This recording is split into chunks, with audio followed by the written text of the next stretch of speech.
On va parler du désir. Le désir sexuel, de quoi s'agit-il? Alors, c'est quoi le désir?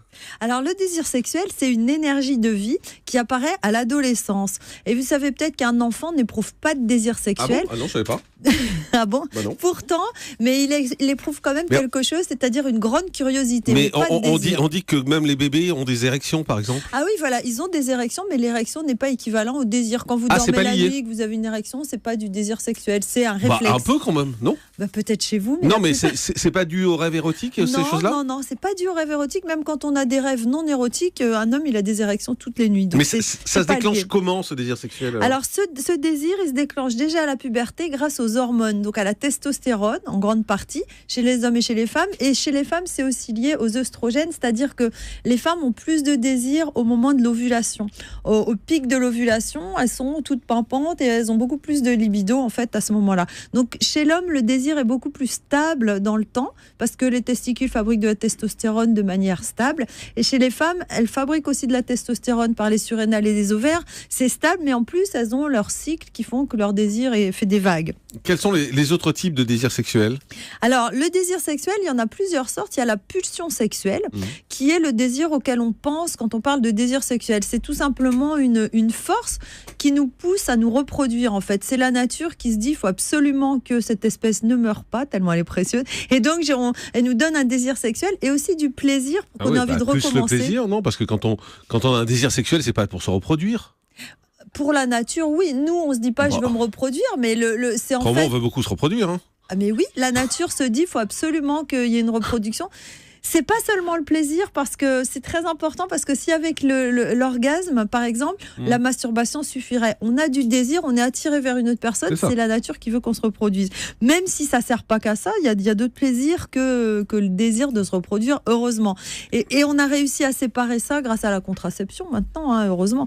Donc, il y a la pulsion sexuelle. Et la pulsion sexuelle, c'est pas le seul désir. La pulsion sexuelle ne suffirait pas, parce qu'en fait, la pulsion sexuelle, c'est tiens, tout d'un coup, je sens que j'ai envie, j'ai une bouffée de pulsion sexuelle. Et en fait, le problème, c'est que si vous avez un partenaire ou une partenaire, elle ne sera pas forcément en phase avec vous. Bah oui, c'est ça. Donc, la pulsion, ça ne suffit pas, parce que vous lui diriez, moi j'ai envie maintenant, elle va vous dire, oui, mais pas moi. Et puis 2 heures après. Mais justement, et comment ça se fait que ça colle souvent? Alors, ça se fait parce que justement, il n'y a pas que la pulsion. Il y a le fait que quand il y a un désir pulsionnel de la part d'un partenaire, là, je montre Gérald comme exemple, je lui dis, tiens, Gérald, j'ai envie maintenant. Il n'avait pas envie, il pensait à la morphine. Et il va se dire, mais ça me déclenche une envie, c'est-à-dire c'est ce qu'on appelle le désir de réponse. Votre partenaire, c'est le fait d'en parler? Le fait d'en parler, ou pas forcément d'en parler, mais de le montrer, ça déclenche un désir de l'autre, ce qui permet en fait de se mettre sur la même longueur d'onde et de concrétiser, je dirais. Est-ce qu'on ne peut pas décider simplement d'avoir des relations sexuelles pour organiser tout ça, quoi? Oui, alors on peut très bien avoir des rapports sexuels sans désir pulsionnel, c'est-à-dire on se dit tel jour dans la semaine, on s'organise pour finir plus tôt et on se fait une soirée. Ça c'est l'horreur. C'est formidable. C'est formidable. Vous devriez essayer. Ah bah non. C'est formidable affreux. De savoir programmer. Et alors genre tous les jours quand Jean-Michel Apathy commence, j'ai envie. Je vais vous répondre quelque chose. C'est ça. Laissez-moi. C'est du harcèlement. La question c'est, est-ce que vous mangez seulement par faim?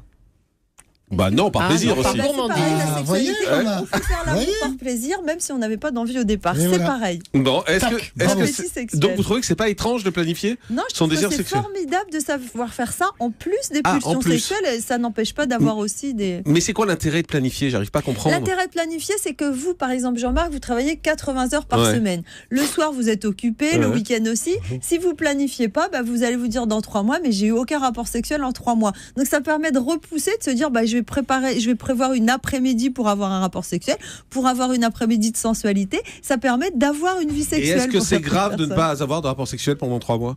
Oh non, c'est pas grave, mais c'est dommage. C'est du temps perdu, quoi. Voilà, c'est du temps perdu, et le temps perdu ne se rattrape pas, vous savez. Oh, c'est joli ce que vous dites. Merci beaucoup, docteur Catherine Solano, de nous avoir tout dit sur le plaisir sexuel en présence de Jean-Michel Apathy.